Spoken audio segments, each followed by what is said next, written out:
So, Bhagavad-gītā. So we'll be reciting 2 verses, 1 and 2. We'll be discussing.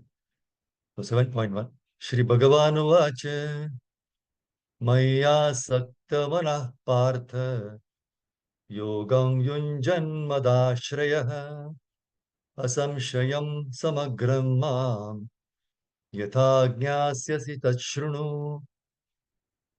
The Supreme Personality of God said, now hear, O son of Pritha, how by practicing yoga in full consciousness of me, with mind attached to me, you can know me in full, free from doubt. The second verse. Jnanam teham savijnanam idam vakshyam sheshatah yajñatva neha bhuyonyach jnatavyam avashishyate. Purport by Srila Prabhupada ki jai. I shall now declare unto you in full this knowledge, both phenomenal and numinous. This being known, nothing further shall remain for you to know. Jai Shri Prabhupada ki jai. So 2 wonderful verses. The chapter is a very, very important chapter to understand things as it is, right?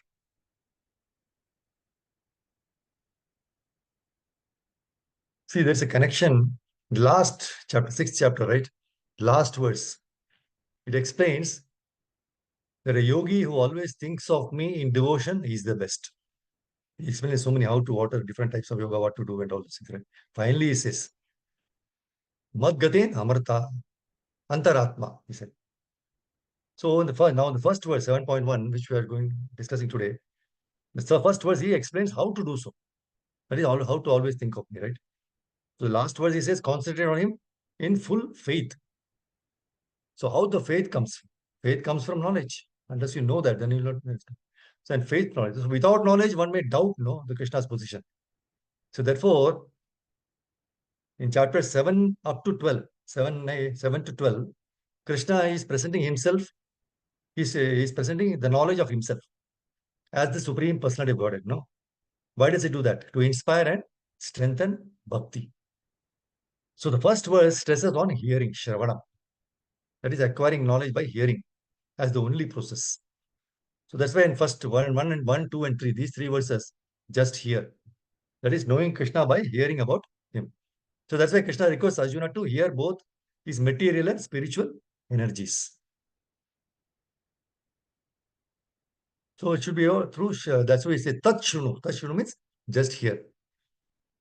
This we have been always listening right from the school days, right? When teacher always says, listen, listen, listen, right? But we don't listen. There's a difference between listening and hearing. Of course, this hearing is there, but actually the listening is more important, right? So normally when 2 people are discussing, the other person is talking to you. You are just hearing, but you're not listening because you're just waiting for him to stop so that you can start speaking. So listening. So this is very important. That's why Krishna says, hear, please listen. So very, very important. Because to know something, there should be an awareness, of its relation to Krishna. So that's why Krishna says, one can know everything phenomenal. Phenomenal is material, and numinous, that is spiritual. So one can know this simply by hearing about Krishna and his energies. That's why Maya Sakta. Mai means unto me. Unto me is who? Krishna, the Supreme Personality of Godhead. So he says, unto me, Krishna. So we cannot interpret it in a different way, right? Krishna Prabhupada in one of the lectures, he says, when I say that, give me a glass of water, it means that I am the person who is in want of a glass of water. And if you supply the glass of water to me and not to others, then it is correct. So when Krishna says unto me, that means Krishna. So Krishna says, Mai, unto me, asakta, attachment. So one who has developed the attachment for Krishna, that is Krishna consciousness. Now, Prabhupada gives a very nice material example. Just like if you have got attachment for your lover, you always think of him. This is lover consciousness, not Krishna, lover consciousness. This is natural. Prabhupada refers that. He says it is stated that a woman who has got another lover besides her husband, she shows very attentive for her household duties, okay? But she is always thinking when she will meet her lover. She is doing all the activities within the responsibilities, but she's always thinking of the lover. So Prabhupada says, as it is possible that in spite of all our engagements, if I love somebody, I think of him always. So materially, if it is possible, why not spiritually? So that is the whole teaching of Bhagavad-gītā, Prabhupada says. That's why Krishna says to Arjuna, right? Yudhyasva mam anusmara, 8.7 Bhagavad-gītā. Therefore, Arjuna, you should always think of me in the form of Krishna and at the same time carry out your prescribed duty of fighting. With your activities dedicated to me and your mind and intelligence fixed on me, you will attain me without doubt. So Krishna is everything. He's all pervading, right? He's everything. Whereas what happens to the atheists, they will say, oh, they have installed some wooden forms and they are worshipping as gods. This is atheistic attitude. But one who knows Krishna, the science of Krishna, he will understand that Krishna is everything. Therefore, he can appear in everything. Prabhupada gives example, if electricity current is everywhere, okay. So wherever you touch current, you will feel. So similarly, the Krishna current in the impersonal form is everywhere. So it is the technician who knows how to use that current. That's all. See, just like those days we get the telephonic connection, right? What do? We simply inform the telephone office. And we deposit the money and the person comes. He immediately comes. And then they find out, that person who comes, they find out where the connection can be done. And he does his work immediately. We do not know how to, right? He knows the technique, how to join the telephone wire. Within a few seconds, he joins and then ready. Correct? So, one must know how to connect Krishna. Krishna is everywhere. This is Krishna conscious movement. Krishna consciousness, right? But one must know how we can derive from these features of this Krishna's forms, in wood, iron, metal, whatever it is. Doesn't matter. Krishna is everywhere. But you have to learn how to contact Krishna with everything. That connection is required. So that's why in the first verse 7.1, to always think of Krishna in devotion, one must hear about Krishna and his supreme position. So we'll hear from Krishna in this chapter, right? How to know Krishna in full. That is, hear from him or from his devotees. So practicing Bhakti Yoga with mind attached to him in full consciousness, right? So this is what? Full and scientific knowledge of Krishna is actually full and scientific knowledge is Krishna and not impersonal Brahman or Paramatma. This we have to understand. We have already seen this. See, in full means to know the absolute truth, to living entity, the material nature, their manifestations, all paraphernalia, everything. And without doubt means it refers to firm faith that Krishna is the ultimate knowledge and realization. So no doubt, firm faith. So Krishna conscious process reveals this full knowledge because mind is fully attached to Krishna. So we saw on the last 6.47, the last verse of the previous chapter, the process to concentrate the mind, right? Ninefold process. The first and foremost is Shravanam. Shravanam. Tat Shrunu. The word Tat Shrunu means hear, Shravanam. So whom to hear from? Only Krishna or pure devotees, not non-devotees. Non-devotee, Prabhupada makes the point as non-devotee scholars. No. And the process of understanding Krishna, Supreme Personal Godhead, is by hearing. And the first purport, Prabhupada beautifully gives 5 verses from Bhagavatam 1 to 17, 18, 19, 20, and 21. The steps for advancement. He says, hearing about Krishna from him, from Krishna or from him. So by such hearing, Krishna in the heart acts as the best wishing friend. Then Krishna purifies the devotee who is constantly engaged. Then the natural development of the dormant transcendental knowledge comes, right? So by more hearing, one becomes fixed in devotional service. More and more hearing daily. So we are hearing every day Bhagavad-gītā, right? So then thereby, freedom from modes of passion and ignorance, completely free. And material lust, that also gets diminished. Thereby what happens? One becomes steady in pure goodness. And one becomes enlivened, by the devotional service and understands the science of God very perfectly. Thereby, Prabhupada says, the hard knot of material affection is cut, is severed.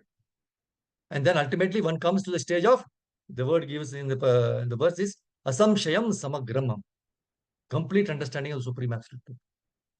So the conclusion that in that verse is, only way to understand the science of Krishna, by hearing from Krishna or from his devotees.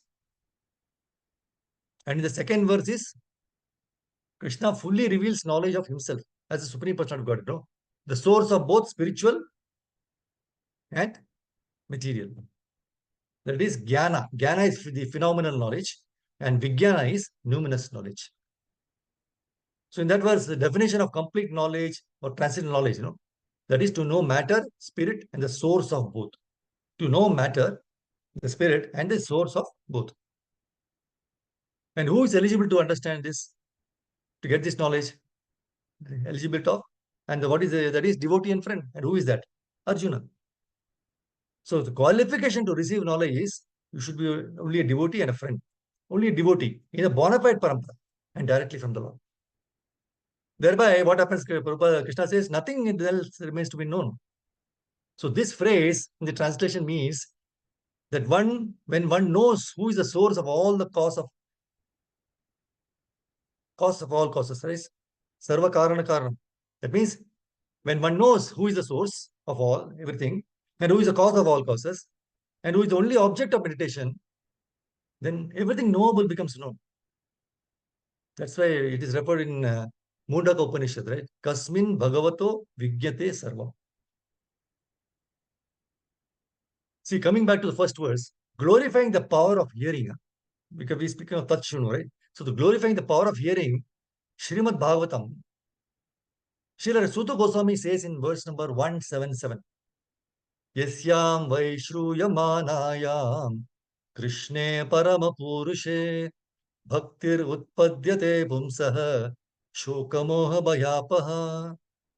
Simply by giving oral reception to this Vedic literature, the feeling for loving devotional service to Lord Krishna, the Supreme Personality of Godhead, sprouts up at once to extinguish the fire of lamentation, illusion, and fearfulness.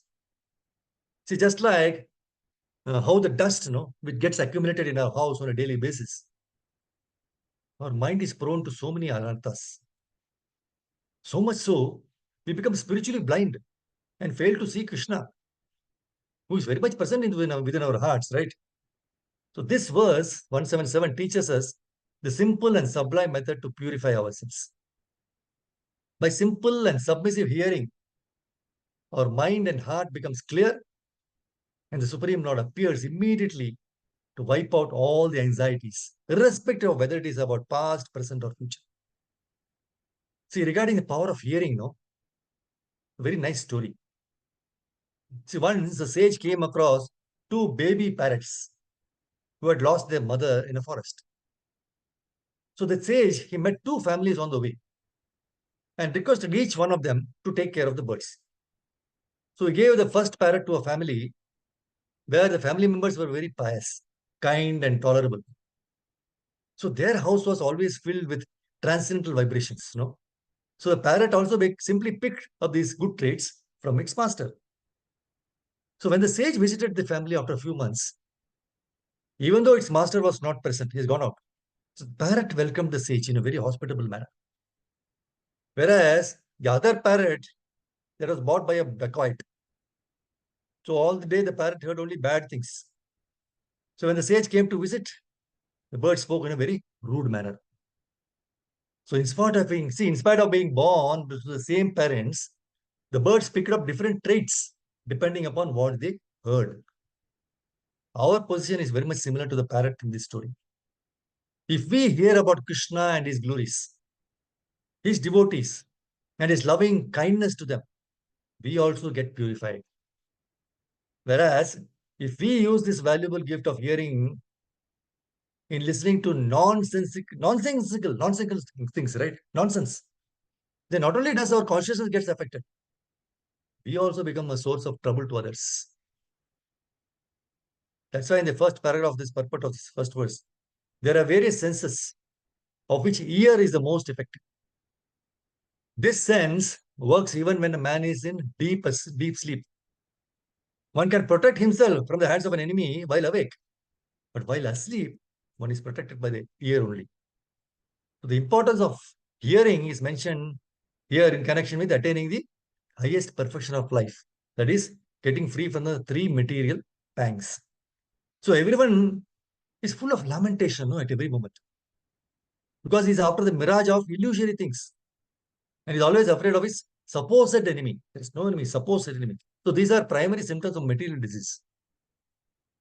And it is definitely suggested that simply by hearing the message of Srimad Bhagavatam, one gets attachment for the Supreme Personality of Godhead Krishna. And as soon as this is affected, no, the symptoms of material diseases disappear. And so Prabhupada in 7.1 say the purport is wonderful purport. He says, to hear about Krishna from Vedic literatures or to hear from him directly through Bhagavad-gītā is itself, that itself is righteous activity. And for one who hears about Krishna, Lord Krishna, who is dwelling in everyone's heart, no, he acts as a best wishing friend and purifies the devotee who constantly engages in hearing of him. So on our own endeavor alone, it is not possible. On our own endeavor, it is not possible to remove all our anarthas. So the best cure is for all our anarthas and diseases to take shelter of the Vani of great Vacharyas like Prabhupada, Gurus. And by doing so, no, we'll be able to clear our minds and dedicate our lives completely in their service. See, in 7.10.14, Bhagavatam, Prabhupada says, a devotee should not be aggrieved in an awkward position, nor should he feel extraordinarily happy in material opulence. So this is the way of expert management of material life. So how to expertly manage your material life given by this. Yeah, Sri Prabhupada is a wonderful space statement, right? So it's very clear, these sentences we must learn and repeat again and again. That is, a devotee should not be aggrieved in an awkward position, nor should he feel extraordinarily happy in material opulence. This we have to avoid. So this is the way of expert management of material life. And this is the question before us. See that we have to arrange our material life expertly, and this is the way to arrange, right? Expertly. So the answer Prabhupada gives, right? A devotee should not be aggrieved in an awkward position, nor should he feel extraordinarily happy in material opulence. So this is the way of expert management of material life. See, because a devotee knows how to manage expertly, he is called Jivan Mukta. Prabhupada Goswami explains in Bhakti Rasamrita Sindhu, a person acting in Krishna consciousness, or in other words, in the service of Krishna, with his body, mind, intelligence, and words, he is a liberated person, even within this material world, although he may be engaged in so many so-called material activities. And because of constantly engaged in devotional service, in any condition of life, a devotee is free from all material bondage. In 11:14:21, it says, even in one born in a family of meat eaters, he is purified if he engages in devotional service.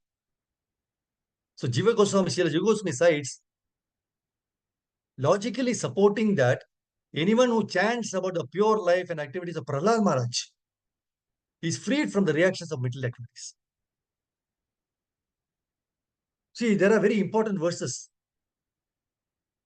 The first canto, second chapter, 17, 18, 19, and 21. That's same 5 verses have been referred here in this 7.1 purport by Srila Prabhupada. So how important it is.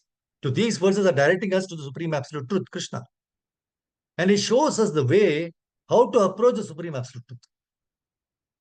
So these verses, 5 verses should be learned and recited. Should be memorizing. Very beautiful verses. It is 1 to 17 up to 21. Shanmatam Swakatha Krishna Punyashravana Kirtana Hridyantasto Hyabhadrani Vidunoti Suhursatam Nashta Prayasha Badreshu Nityam Bhagavata Sevaya Bhagavati Uttama Shloke Bhaktir Bhavati Naishtiki Tada Rajastamo Bhavaha Kamo Lobhadayaschaye Chete Ter Anavidham Sitam Satve Prasidati Evam Prasanna Manaso Bhagavad Bhakti Yogatah. Bhagavat tattva vijnanam mukta sangasya jayate vidyate hridaya grantesh chidyante sarva samshayaha shiyante chasya karmani drishta evatmanishvare. So Prabhupada quotes in 7.1, and he gives the translation of all the verses together. So it is very important. We should learn that paragraph by heart. My Guru Maharaj used to say, when he was taking the class on, he says, please, at your leisure hours, don't waste a single second, but try to learn these scriptures so that you have a ready-made paragraph with you to approach Krishna. Ready-made paragraph to approach Krishna, which is very difficult in a way, right? But he says, Srila Prabhupada has made it very easy by quoting these 5 verses. And these 5 verses must be learned at your earliest. And then try to learn the purport in that paragraph, which has given the combined translation. And he said, then whenever you are free, see, after this, he said, whenever you are free, find some time to go to Srimad Bhagavatam and learn these verses and the purport from Srimad Bhagavatam. So this is the type of research we should do. So wherever it is quoted, we go to the same left out in the Bhagavatam and read, because there the purport for each of the verses will be there. So we can do that. So these 5 verses quoted, right? So this, in Bhagavatam, this process of understanding Krishna is very nicely, beautifully described in these 5 verses. So this is how Bhagavad-gītā and Srimad Bhagavad-gītā and that's why Prabhupada catches our finger like a young boy, right? And takes you from Bhagavad-gītā to Srimad Bhagavatam. And then you will understand Srimad Bhagavatam. See, there was one question to Prabhupada. Prabhupada, is it possible for us to worship Krishna purely in this lifetime? Question was, is it possible for us to worship Krishna purely in this lifetime? Prabhupada said, why not? Do you think we are simply wasting our time with this process? Why lifetime? Within a second you can do. It is spiritual process. It is not material process that you require so much time. No. It requires simply the spiritual technique to know how you can develop Krishna attachment. As soon as you are 100% attached with Krishna, your business is finished. Aradito yadi harish tapasa tata kim Narada Pancharatra 126. It says, if one worships Lord Krishna and considers him the goal of life, consider Krishna the goal of life, then there is no need to execute severe types of austerities. And if otherwise, if after executing all kinds of tapasya, even after doing all this, if you cannot reach Krishna, then all his tapasya has no value. For without Krishna consciousness, different types of austerities are a wasted labor. So the whole formula is that you have to develop your attachment for Krishna. So if you have developed such attachment to Krishna, then your business is finished. And if you cannot develop fully Krishna consciousness, then all your labor is a waste of time. Shrama eva hi kevalam. So then there is no need of advertising yourself, no? That I am religious, I am philosopher, I am yogi. Prabhupada says all these are nonsense if at the end there is no Krishna consciousness. So if a Krishna consciousness is there, so all these things end. And if there is no Krishna consciousness, these are useless labor. That's why in Narada Pancharatra 126, he says, Aradito yadi haris tapasa tatha kim. Naradito yadi haris tapasa tatha kim. So the whole business is how to develop attachment for Krishna. If you have developed that attachment within a second, then the business is finished within a second. And if you cannot develop that attachment for years, then it is very difficult. The only test is how you have developed your attachment to Krishna. If you are serious about it, it can be done within a second. If you are not serious about it, it cannot be done in many lives. So that depends on your serious nature. See, Krishna is not a material thing that it requires some particular time. The only thing is Maya Sakta Manaha. 7.1. You have to develop your full attachment to Krishna. That you can test. Right? Whether you have full attachment to Krishna, then business is finished. There is one more question. to Prabhupada, how do you know when he is attained to Krishna consciousness? Prabhupada's answer was, when he develops attachment for Krishna. See, nobody can certify. He said he will, if you have got attachment for any other thing, then you are not in samadhi. If you have only attachment for Krishna, then you are in samadhi. You don't require a certificate from others, no. You will know yourself. Prabhupada gave the example, just like while eating, you can understand whether you're satisfied or not, no. So while eating, if you're a hungry man, if you're eating, you will know, oh, I have eaten something, I am feeling now the strength is there. You don't require to inquire from your friend, no. Oh, I am feeling strength. You will say, what nonsense, you know yourself, right? So you can test yourself whether you have got full attachment for Krishna. If not, you are not in samadhi. So the test is in your own hands. And that is being explained, Maya Asakta Manaha, in full attachment for Krishna. You can understand what is the meaning of attachment, right? You have got attachment for sex, you have got attachment for so many things. Similarly, if you have developed the attachment only for Krishna, and you have no more any other attachment, then you are in samadhi. So it is not artificial, it is practical. So this is two wonderful verses which we could understand what Krishna wants to say. Just please hear, tat shunu. So just by hearing from Krishna or his devotees, we can get attached to Krishna with full faith, without any doubt. Asamshaya. This is a point to understand. We should not have unflinching faith in the Lord, in whatever he is telling, and just follow as it is. Srimad Bhagavad-gītā ki Jai, Shri Prabhupada ki. Thank you very much, Prabhupada. Hare Krishna. Thank you, Shri Prabhu. Hare Krishna, Prabhuji. Hare Krishna. Yeah, kindly give me the details of the 5 slokas. No, you told us to by heart. Yeah, it is in Mataji. If you go to the 7.1 Bhagavad-gītā, which we recited, no, in the purport, Yes. Prabhupada is referring all these 5 verses. Okay. Thank you, And the same is there in Bhagavad. Okay, Mataji. Okay. Thank you, Prabhuji. Thank you, Hare Krishna, Prabhuji. Thank you, Pranam. Thank you, Prabhuji. Thank you, Mataji. Hare Krishna.